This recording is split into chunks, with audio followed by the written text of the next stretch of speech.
दोस्तों, क्या आपने कभी सोचा है कि भारत में कोई ऐसा भी जगह होगा जहां पे आम लोगों का तो बहुत दूर की बात है, भारत सरकार को भी जाने का अलाउंस नहीं है।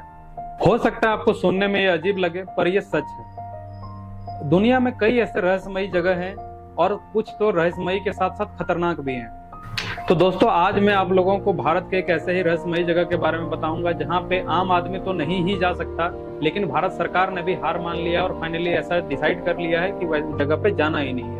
उस एरिया के लगभग 5 किलोमीटर के रेडियस में एक पूरा बैन करके रखा गया है कि वहां कोई भी नहीं जा सकता। दोस्तों, आगे बढ़ने से पहले मैं आप लोगों से एक रिक्वेस्ट करना चाहूंगा कि अगर वीडियो पसंद आए तो प्लीज वीडियो को लाइक कर दें, और अगर आप हमारे चैनल पर पहली बार हैं तो प्लीज चैनल को सब्सक्राइब कर लें और बेल आइकन को ऑन कर दें, ताकि हमारे चैनल पर अपलोड होने वाले हर एक वीडियो का नोटिफिकेशन आपको सबसे पहले मिले। दोस्तों, नवंबर 2018 में जॉन एलन चॉ नामक एक लड़के ने ये डिसाइड किया कि वह इलीगली नॉर्थ सेंटिनल आइलैंड पर जाएंगे। जॉन जो थे वो एक क्रिश्चियनिटी कम्युनिटी से बिलोंग करते हैं और वो ये डिसाइड करते हैं कि वो नॉर्थ सेंटिनल पे जाएंगे और वहां पे लोगों को अपना धार्मिक ग्रंथ जो बाइबल है उसे पढ़ के सुनाएंगे और अपने धर्म का प्रचार करेंगे। जॉन एलन चॉ जब किनारे पे पहुंचते हैं तो वहां जाके एक बोट वाले को हायर करते हैं, उसे कुछ एक्स्ट्रा पैसा देके हायर कर लेते हैं और तैयार कर लेते हैं कि वे उसे इलीगली नॉर्थ सेंटिनल आइलैंड पे ले जाएंगे। रात के समय ये दोनों निकले, अपने साथ बाइबल का बुक, कुछ एक टॉर्च और कुछ गिफ्ट वगैरह उन लोगों के लिए ले लिए। जब ये जाके नॉर्थ सेंटिनल के करीब पहुंचे तो मछुआरे को उन्होंने कहा कि आप अपना शिप को यहीं रखिए, और वहां से एक छोटी सी वो बोट लेके उसके अपने किनारे पे पहुंचा। वहां जाके उन्होंने देखा कि दो लड़के जो हैं वो किनारे पे खेल रहे थे, और जैसे ही इनको देखा तुरंत वे लोग अलर्ट हो गए और दोनों ने इनके ऊपर तीर तान दिया। वहां के लोग जनरली तीर धनुष से ही प्रहार करते हैं, अटैक करते हैं, और इनको मारने ही वाला था कि ये फिर अपने वहां से किसी तरह अपना जान बचा के भाग गए, और वे फिर नॉर्थ डायरेक्शन में जाके और कुछ देर समय बाद फिर वहां पे आए। वे उन लड़कों से बोलते हैं कि मैं हमारे गॉड का एक बंदा हूं, जो मैं यहाँ तुम लोगों को अपने धर्म के बारे में बताने आया हूँ। ये उतना बोलते उससे पहले दो लड़कों ने इसके ऊपर अटैक कर दिया और एक तीर चला दिया, लेकिन किस्मत से वो तीर इनके बाइबल के बुक पे लग गया और इन्हें नहीं लगा। फिर ये वहां से चले आए और रात हो गई थी। इसने डिसाइड किया कि मैं फिर दूसरे दिन सुबह जाऊंगा। रात में इन्होंने एक अपने डायरी में नोट भी किया कि गॉड, क्या ये लोग इंसान हैं? क्या ये लोग इंसान भगवान को कुछ नहीं मानते? कोई भी भगवान को नहीं मानते ये लोग। और उसके बाद उन लोगों ने एक लेटर भी लिखा उसने अपने मम्मी पापा के नाम कि अगर मैं यहाँ पे मुझे कुछ हो भी जाए, मैं मर भी जाऊं, तो इन लोगों को ब्लेम मत करना, क्योंकि ये इतने ज्यादा अपने धर्म को लेकर इतने ऑब्सेस हो चुके थे, ये चाहते थे कि भले मेरी जान चले जाए पर मैं इन लोगों को बाइबल पढ़ के सुनाऊंगा। और इनको, हालांकि ये अपना जान नहीं गंवाना चाहते थे, लेकिन इस धर्म के प्रति इतना ऑब्सेस्ड थे ये कि वो भी इनके सामने आड़े नहीं आया, और फाइनली दूसरे दिन सुबह फिर ये गए। वहां जाने के बाद इन्होंने उन लोगों को गिफ्ट दिया, लेकिन किसी ने भी कोई इसका गिफ्ट नहीं लिया और इनको मार डाला।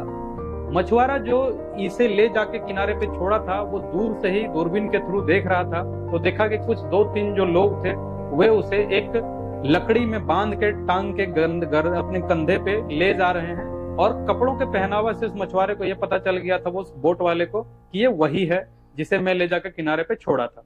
तो दोस्तों, ये पूरा का पूरा जो कहानी है और जिसके बारे में आज मैं आप लोगों को बताने वाला हूँ, ये हमारे अंडमान निकोबार आइलैंड जो द्वीप समूह है, इसी में से एक जो है मैं आज बनाने वाला हूँ, जिसका नाम है नॉर्थ सेंटिनल आइलैंड। आइए जानते हैं कि आखिर ये कौन सा द्वीप है।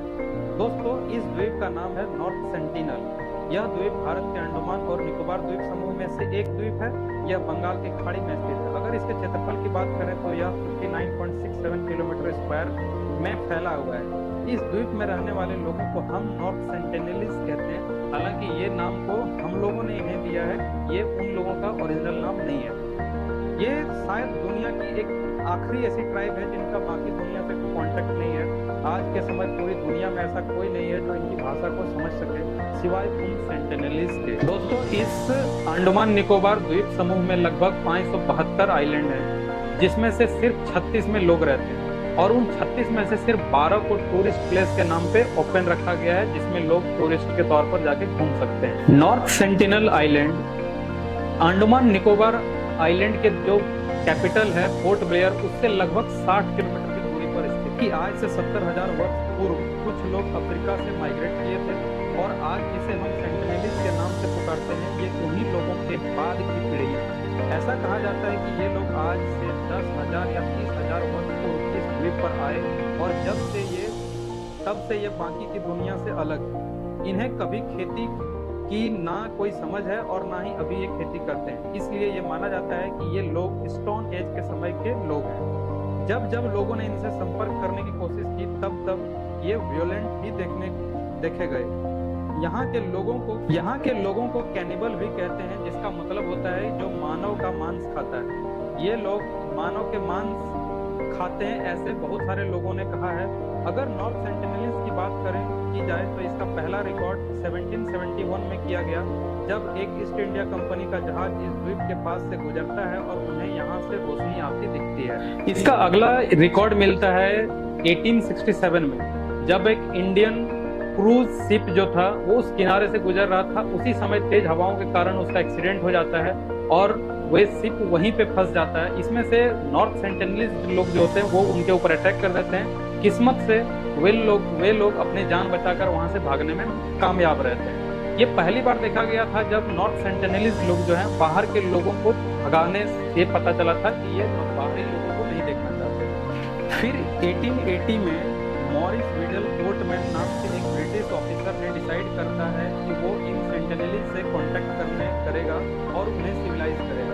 इस समय तक ब्रिटिश लोग बाकी अंडमान के द्वीपों से कांटेक्ट कर चुके थे, फ्रेंडली कांटेक्ट रहा था और उन्हें से बात भी कर पाते थे। ये लोग जब इस आइलैंड पर कुछ दूसरे ट्राइब के लोगों के साथ में लेकर पहुंचे, इन्हें पता चला कि इनकी भाषा बिल्कुल एक दूसरे से अलग है और वे लोग दूसरे ट्राइब के लोगों को देखकर और अधिक वायलेंट हो जाते हैं। भारत के आजाद होने के बाद भारत सरकार ने कई बार इन लोगों से कांटेक्ट करने की कोशिश की, पर हर बार नाकाम रहे।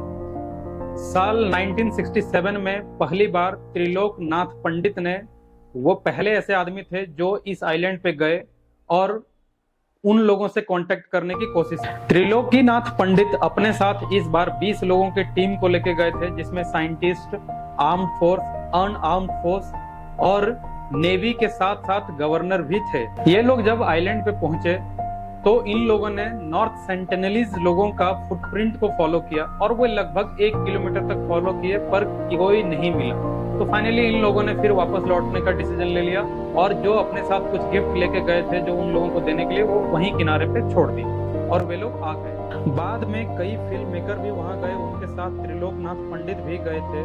अपने साथ बहुत से उपहार और खाने की चीजों को एक साथ लेके गए थे, साथ में एक जिंदा सुअर भी अपने साथ ले गए थे। ये सारी चीजों को वे किनारे पर रखकर कुछ पीछे हट गए, ये देखने के लिए कि वे लोग कैसे रिएक्ट करते हैं। पर सेंटिनेलीज ने उन पर हमला कर दिया। एक तीर फिल्म मेकर के थाई पर भी जा लगी।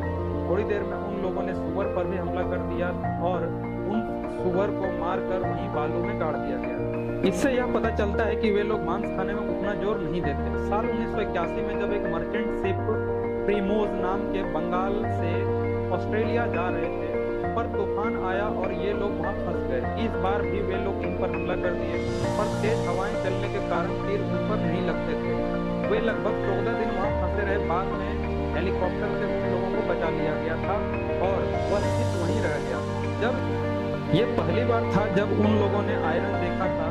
बाद में जब कुछ लोग वहां गए और उन लोगों ने तीर चलाया, उसमें देखा गया कि उस आयरन को उन लोगों ने अपने तीर में यूज करना शुरू कर दिया था, जो कि पहले उस तीर के ऊपर पत्थर लगे होते थे और अब उसी तीर में आयरन लगाना शुरू कर दिया। आज भी आप गूगल मैप में जाके इस शिप को देख सकते हैं, जो कि आपको वहां के किनारे पे देखने को मिल जाएगा। साल 1991 में एक बड़ा मोड़ आता है, जब ये देखने को मिलता है कि मधुमाला चट्टोपाध्याय जो एक महिला थी और वो अपने साथ एक छोटी सी टीम को लेकर उस आइलैंड पे गए। तो इस बार शायद पहली बार ऐसा हुआ जब वे लोग वायलेंट नहीं हुए और उन लोगों से आराम से मिले। इन लोगों ने जो भी गिफ्ट वगैरह लेके गया था इन लोगों ने दे दिया उन्हें और वे ले भी लिए। इस बार जितने भी कोकोनट्स वगैरह लेके गए थे उनको दिया गया, कुछ खिलौने लेके गए वो दिए गए। एक महीने बाद त्रिलोकनाथ पंडित और मधुमाला चट्टोपाध्याय दोनों फिर से उस जगह पे गए। इस बार भी देखा गया कि वे लोग वायलेंट नहीं हुए। हालांकि दो लड़कों ने मधुमाला चट्टोपाध्याय के ऊपर तीर तान दिया था, लेकिन एक लेडीज उनके तीर को फिर से डाउन कर दिया और फिर वे लोग अच्छे से उनसे कम्युनिकेट किए, बात किए। लेकिन शायद ये पहली लास्ट बार था जब उन लोगों से कोई कांटेक्ट हुआ। इसके बाद भी कई सारे बार कांटेक्ट किया गया भारत सरकार के द्वारा कि उन लोगों के साथ कांटेक्ट करके उस जगह को भी लोगों के लिए खोला जाए, ताकि वहां पे टूरिस्ट प्लेस के तौर पर उसको डेवलप किया जा सके। लेकिन सफल नहीं हुए और साल 1997 में भारत सरकार ने भी ये डिसाइड कर लिया कि उन्हें उन्हीं के हाल पे छोड़ देना चाहिए और उस एरिया को पूरी तरह से बैन कर दिया गया। उसके लगभग 5 किलोमीटर रेडियस पे ये पूरा रिस्ट्रिक्शन लगा गया और फोर्स लगा दिया गया, ताकि कोई भी लोग या कोई सेना का जवान या कोई गवर्नमेंट के लोग उस आइलैंड पे ना जा सके। दोस्तों, आपको क्या लगता है कि अगर उन लोगों से कांटेक्ट किया जाए तो क्या वे लोगों के लिए अच्छा होगा या फिर नहीं होगा? क्योंकि उन लोगों का इससे पहले कोई भी कांटेक्ट नहीं रहा है बाहरी दुनिया से, तो ऐसा हो सकता है कि अगर बाहरी लोग वहां पे जाएंगे तो उनको कॉन्टामिनेट कर देंगे एक तरह से, क्योंकि हमारा बॉडी जो है वो इन पूरी दुनिया को और अलग अलग खाने को, हम लोग जिस तरह का खाना खाते हैं उस तरह से हमारे बॉडी को अडॉप्ट कर लिया गया है और उन लोगों का शरीर ऐसा नहीं है। दोस्तों, अगर आप लोगों को वीडियो इंफॉर्मेटिव लगा हो, सुनने में अच्छा लगा हो, तो प्लीज वीडियो को लाइक कर दें और अगर चैनल को अभी तक आप लोगों ने सब्सक्राइब नहीं किया तो प्लीज चैनल को सब्सक्राइब कर दें।